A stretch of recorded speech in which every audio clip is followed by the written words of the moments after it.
Magandang araw po sa inyong lahat.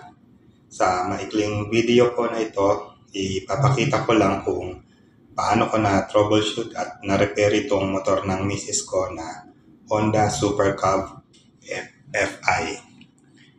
FI or fuel injection, kaya ibig sabihin wala po ito ang karburador. Bali ang nangyari, tumirik po ito habang ginagamit at dinala sa pinakamalapit na motorcycle repair shop. Doon sa shop, hindi naman nila naayos yung motor at kesyo baka valve na daw ang may problema at matatagalan pa daw ipaayos sa kanila. Kaya pinabawi ko agad yung motor para ako na lang ang mag-repair at mukhang hindi sigurado yung mekaniko doon sa shop na napagdalhan. Kaya samahan niyo po ako sa video na ito para makita niyo din kung bakit hindi nahuli ng mekaniko kung ano ang sira ng motor. Pagbukas ko ng susi, makikita nyo umilaw sandali yung check engine light. Pero namatay din naman agad. Ibig sabihin, wala namang error code sa ECU. Sa pagbukas pa lang ng susi, narinig ko na gumana yung fuel pump. Kapag pinindot ko ang starter, malakas yung pag-ikot ng starter motor, pero ayaw mag-start ang makina. Ibig sabihin, malakas naman yung baterya.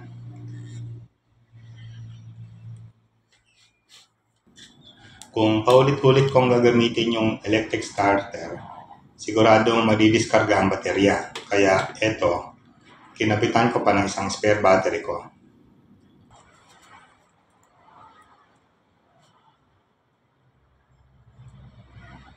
Check ko na rin yung voltahe at okay naman.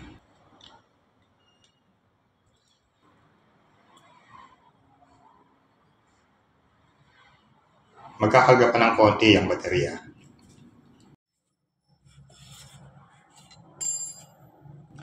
Sa pag-troubleshoot ng motor na ayaw umandar, ito agad ang unang tinitingnan. Tatanggalin yung spark plug para makita kung may kuryente.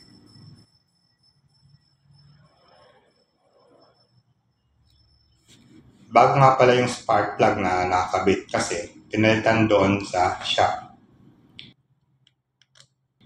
Ganyan lang yung pag-test ng spark plug.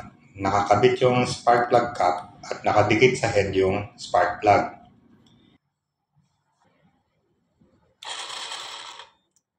I-start ko yung motor at makikita nyo po mayroon namang spark.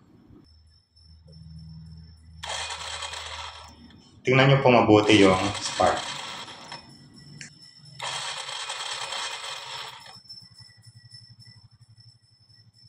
Susunod, dahil tanggal na din naman yung spark plug, simpleng compression test naman.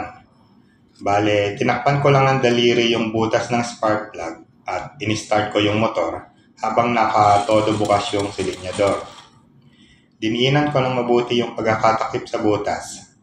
At sabi nila, pag hindi mo daw kaya pigilan yung paglabas ng hangin, ibig sabihin, okay pa yung compression. Eto, okay naman. Susunod, tinignan ko yung air filter at hindi naman sobrang dumi at hindi naman barado. Ngayon, gusto ko lang siguraduhin na humihigop ng hangin ang makina. Kailangan kasi yon doon sa susunod na test na gagawin ko. Ganito po ang ginagawa ko. Inilalapit ko yung tissue paper sa intake para madaling makita kung humihigop ng hangin.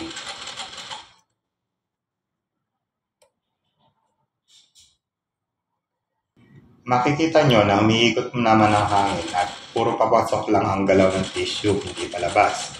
Kaya okay ang air intake. Ito naman susunod na gagawin ko ay para lang ma-check kung sa fuel delivery ba ang sira. Ang ginagawa ko, ini-sprayan ko ng carb cleaner habang ni-start yung motor. Bali yung carb cleaner spray ang pansamantalang fuel. Kasi kung halimbawa may problema sa pagpasok ng gasolina, pero okay naman ang spark at timing, dapat sana magkakaroon ng ignition kahit konti yung makina. Hindi naman naandar ng tuloy-tuloy pero maririnig natin na pupugak yung makina. Kaso ito ayaw pa rin. Sinubukan ko pa na bugahan ng butane. Kung okay sana ang timing at ignition system, pupugak na sana yung makina. Kaso wala pa rin. Kaya sa ngayon, palagay ko kung hindi sa electrical, sa timing ang problema. Ngayon, tatanggalin ko naman yung injector mula sa throttle body. Titingnan ko lang kung nagbubuga ng gas yung injector. Dahil sa FI yung motor, injector ang nagsusupply ng gas sa cylinder. Kagandahan lang dito sa FI, makikita talaga natin yung pagbuga ng gas, hindi kagaya ng sa karburador.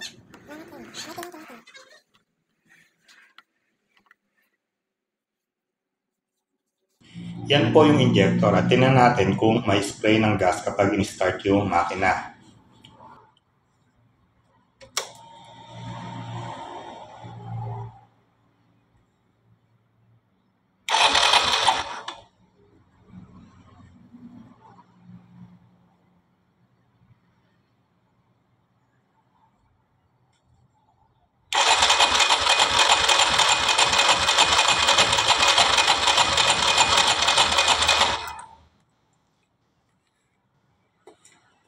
Medyo mahirap pala makita ko dahil maliwanag. Kaya nilagyan ko ng itim na background para mas madaling makita yung spray pattern.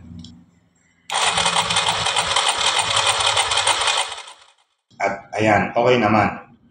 Ganyan po yung tamang buga ng injector ng motor na FI.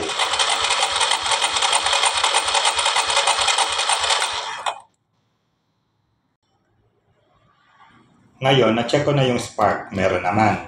Na-check ko na yung compression, okay naman. Na-check ko na yung injector, merong lumalabas na gas. Ang susunod na checking ko ay yung timing. At yung sabi sa shop na baka daw valve ang may problema.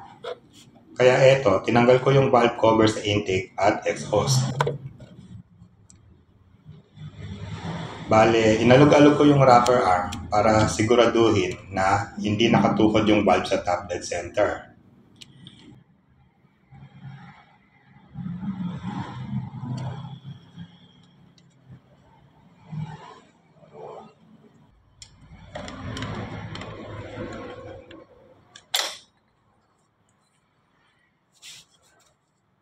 Tinanggal ko din yung cam sprocket cover para lang tingnan kung may lumuwag ba o baka nawala sa pwesto yung cam sprocket. Kaya baka nawala sa timing.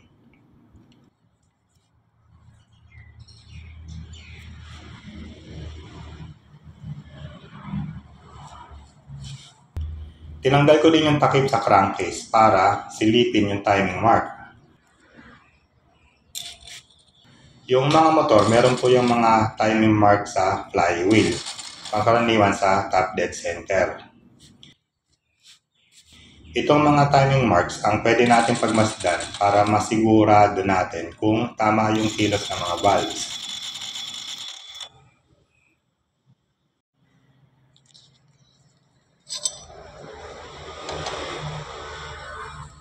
Ginamitan ko ng socket wrench para iikot counterclockwise yung camshaft habang pinagmamasdan yung rocker arm at yung marka sa flywheel.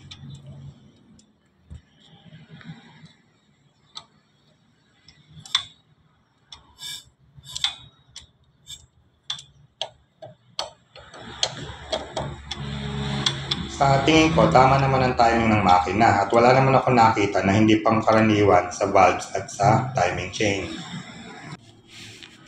Binalikan ko ngayon yung tungkol sa spark kasi pansin ko parang mahina yung spark bago naman yung spark plug. Kaya eto, sinubukan kong palitan yung ignition coil. Kumuha ako ng ignition coil mula sa isang motor ko na Honda CB500X at susubukan ko lang ikabit dito sa Super Cub.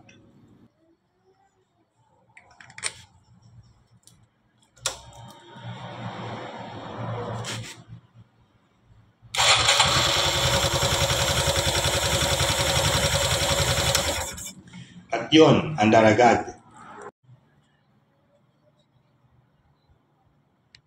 Ito yung original ignition coil ng Honda sa kanan. Itong sa kaliwa, yung nakakabit sa motor na hindi original at palyado. Hindi ko alam kung paano nangyari na napalitan ng ibang ignition coil yung Super Cub. Siguro napalitan dun sa shop.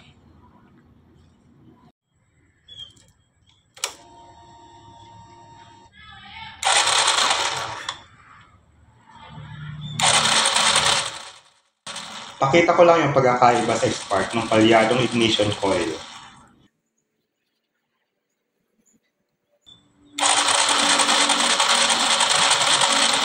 Makikita nyo may spark naman pero mahina at tumatalon sa gilid ng electrode. Ito naman yung matinong ignition coil. Malakas yung spark, maliwanag at nakasentro lang sa electrode.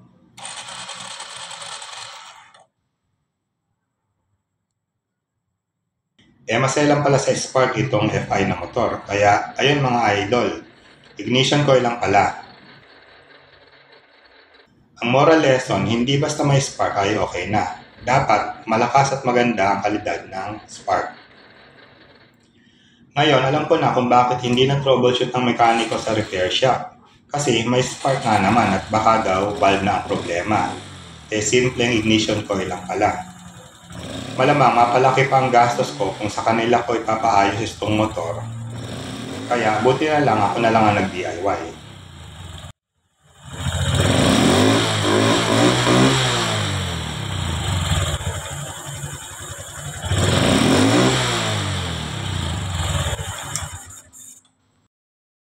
Sana po nakatulong ang maikling video na ito. At kung sakaling nagustuhan nyo po ay mag-subscribe din kayo at paki-click na din ang like button. Maraming salamat po sa inyong panonood.